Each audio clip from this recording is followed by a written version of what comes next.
ஓம் நமச்சிவாய வாழ்க. நாதன்தாள் வாழ்க. இமைப்பொழுதும் என் நெஞ்சில் நீங்காதான் தாழ் வாழ்க. வாழ்க வளமுடன். அனைவருக்கும் இனிய வணக்கங்கள்.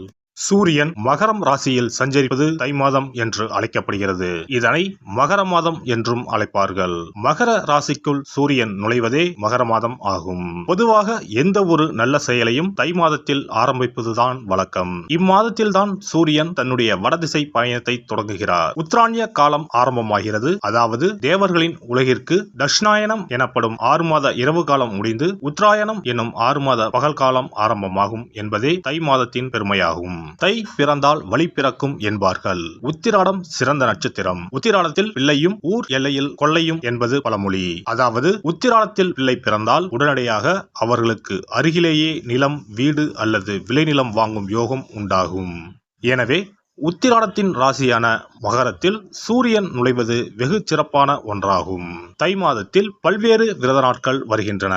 அவை தை வெள்ளி, தை அமாவாசை, தைப்பூசம், ரத சப்தமி, பீஷ்ம அஷ்டமி என பல்வேறு சிறப்பு வாய்ந்த நாட்கள் தை மாதத்தில் வருகின்றன. பல்வேறு சிறப்புகள் கொண்ட இந்த சீர்மிகு தை மாதத்தில் உங்கள் ராசிக்கான பலன்கள் என்ன என்பதனை அறிந்து கொள்வோம். தை மாத கிரக நிலைகளை பார்க்கும்போது சுக்கிர பகவான் விருச்சிகம், தனுசு, மகர ராசியில் பயணம் செய்கிறார். புதன் மற்றும் செவ்வாய் பகவான் தனுசு மற்றும் மகர ராசியில் சஞ்சாரம் செய்கின்றனர். சூரிய பகவான் மகர ராசியில் 29 நாட்கள் சஞ்சாரம் செய்கிறார். கும்ப ராசியில் சனி பகவானும், மேச ராசியில் குருவும், மீன ராசியில் ராகுவும், கன்னி ராசியில் கேது பகவானும் பயணம் செய்கின்றனர். சந்திர பகவான் சதயம் நட்சத்திரம் 4ஆம் பாதம் கும்ப ராசியில் இருப்பதன் மூலம் இந்த சீர்மிகு தை மாதம் ஆரம்பம் ஆகிறது.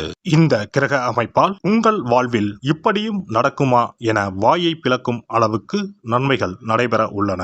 உங்களின் வளர்ச்சியை கண்டு நீங்கள் கடவுளாக பார்க்கும் உறவு ஒன்று உங்களுக்கு எதிரியாக வர வாய்ப்புண்டு. அது யாராக இருந்தாலும் எவராக இருந்தாலும் உங்களிடம் இருந்து சற்று தள்ளி இருப்பதே உத்தமம். கும்பராசி அன்பர்களே, இந்த மாதத்தில் உங்களுக்கான யோகங்கள் அனைத்தையும், அதிர்ஷ்டகரமான திருப்திகளையும், காரிய வெற்றிகளையும் மாதம் முழுவதும் ராசிக்கு 12இல் நிற்கின்ற சூரியனும், 3ஆம் இட குருவும், ஜென்ம ராசியில் உள்ள சனியும், வலிமையான அமைப்பில் நிற்கிற செவ்வாயும், சாதகமான இடத்தில் வலம் வருகிற ராசிக்கு யோகாதிபதியான சுக்கிரனும் தரப்போகிறார்கள்.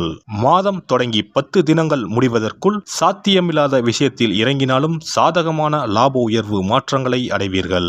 இல்ல சௌகரியம் அதிகரிக்கும். அன்றாட வருமானம் உயரும். சேமிப்பு பல மடங்காகும். இழப்பு விரயங்களுக்கு வேலை இல்லை. இந்த அதிர்ஷ்டத்தை வைத்து முக்கியமான பிரச்சனைகளை முடிவு கொண்டு வந்து எதிர்ப்பு விஷயங்களை தவிடுபொடியாக்கி கௌரவ அந்தஸ்து, மதிப்பு, மரியாதையை உயர்த்தி கொள்ள உள்ளீர்கள். சன்மானம் போல் பெரிய தொகை ஒன்று எவர் மூலமோ கிடைக்க இருக்கிறது.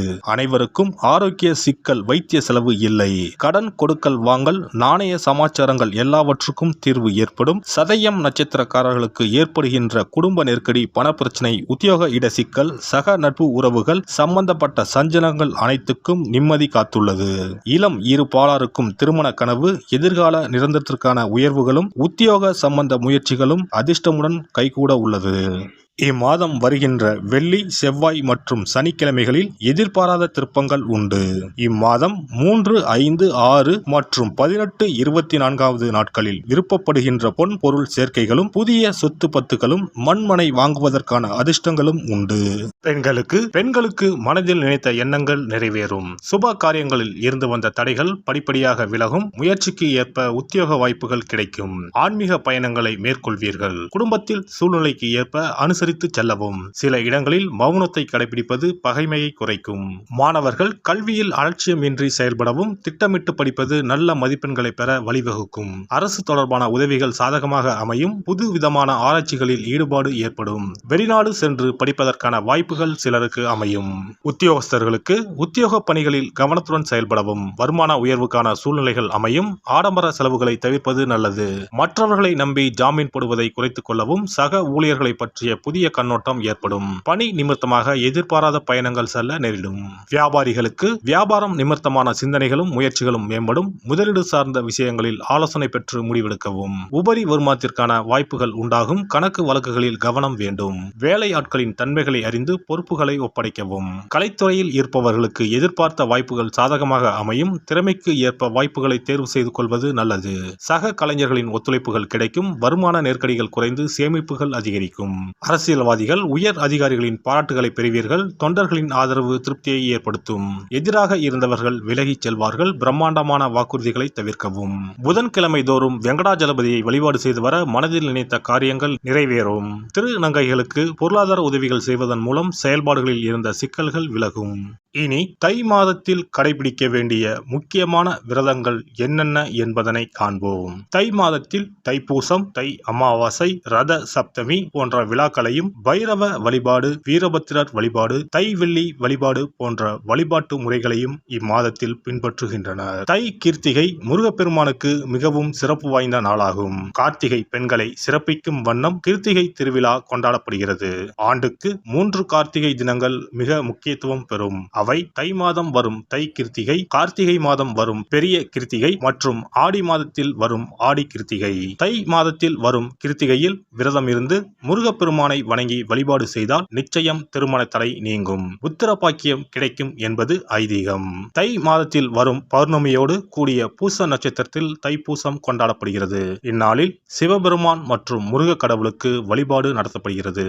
உமையம்மை வேலவனுக்கு சக்தி வேலை வழங்கிய நாள் தைப்பூசம் என்றும் கருதப்பட்டு வழிபாடு மேற்கொள்ளப்படுகிறது. இந்த தைப்பூச திருவிழா உலகெங்கும் உள்ள தமிழர்களால் சிறப்பாக கொண்டாடப்படுகிறது. தை அமாவாசை. தை அமாவாசை அன்று மக்கள் தங்கள் முன்னோர்களுக்கு தர்ப்பணம் எனப்படும் வழிபாட்டினை மேற்கொள்கின்றனர். ஆறு, குளம், கடல் போன்ற நீர்நிலைகளில் இவ்வழிபாடு மேற்கொள்ளப்படுகிறது. தை மாத அமாவாசையும் ஆடி மாத அமாவாசையும் மகாலய அமாவாசையும் முன்னோர்களுக்கான வழிபாட்டிற்கு உகந்தவை என கருதப்படுகின்றன. இவ்வழிபாட்டின் மூலம் தாங்கள் செய்த பாவங்கள் நீங்குவதாகவும் குழந்தை பேறு, குடும்பத்தில் ஒற்றுமை, சுபிட்சம், மகிழ்ச்சி ஆகியவை கிடைப்பதாகவும் கருதப்படுகிறது. ரத சப்தமி. ரத சப்தமி என்பது தை மாதத்தின் வளர்பிறையில் வரும் சப்தமி திதி அன்று கொண்டாடப்படுகிறது. இந்நாளில்தான் சூரியன் தனது வட அரைக்கோள பயணத்தை தொடங்குகிறார். இந்நாளில் விரதம் மேற்கொள்வதால் ஆரோக்கியம், நோய் இல்லாமை, செல்வம், புத்திர பேறு, நீண்ட ஆயுள், பகைவர்களை வெல்லும் சக்தி, வெற்றி, நிலம், தானியம், புண்ணியம் ஆகியவை கிடைக்கும். மேலும் மனக்கவலை, வியாதி ஆகியவற்றை நீக்கும். வழியில்லாமல் தவிக்கும் போது வழிகாட்டும் இந்த ரத சப்தமி. பைரவ வழிபாடு. தை மாதத்தில் வரும் முதல் செவ்வாய்க்கிழமையில் இவ்விரதம் கடைபிடிக்கப்படுகிறது. தாமரை பூ மாலை, வில்வ மாலை, தும்பை பூ மாலை, சந்தன மாலை ஆகியவை பைரவருக்கு உகந்ததாக கூறப்படுகிறது. வாசனை பூக்களில் மல்லிகை பூவை தவிர்த்து மற்ற அனைத்து பூக்களும் பைரவருக்கு சமர்ப்பிக்கப்படுகின்றன. சனித்தோஷம் முழுமையாக அகல கால பைரவருக்கு விரதம் இருப்பது விசேஷம். வீரபத்திர வழிபாடு. வீரபத்திர வழிபாடு என்பது செவ்வாய் தோறும் ஓராண்டு காலம் கடைபிடிக்கப்படுகிறது. ஓராண்டு வழிபட முடியாதவர்கள் தை மாத செவ்வாய்க்கிழமையில் மட்டுமாவது இந்த வழிபாட்டினை கடைபிடிக்கலாம். இவ்வழிபாட்டை மேற்கொள்வதால் நீங்காத தடையும் நீங்கும், தீராத பகையும் தீரும், நவ கிரக பாதிப்புகளில் இருந்து நம்மை காக்கும். தை வெள்ளி வழிபாடு.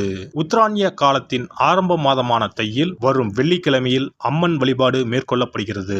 அன்றைய தினங்களில் அபிராமி அந்தாதி, சௌந்தரிய லகரி உள்ளிட்ட அம்மன் குறித்த பாடல்களை பாடி வழிபாடு மேற்கொள்ளப்படுகிறது. தை மாதத்தில் வரும் திருவிழாக்களை கொண்டாடி வழிபாட்டு முறைகளை பின்பற்றி இறையருள் கிடைக்கப்பெற்று வளமான வாழ்வு வாழ்வோம். எல்லாம் வல்ல இறையருளால் நீங்களும் உங்கள் அன்பு குடும்பமும் உடல் நலம், நீலாயுள், நிறை செல்வம், உயர் புகழ், மெய்ஞானம் ஓங்கி வாழ்க வளமுடன்.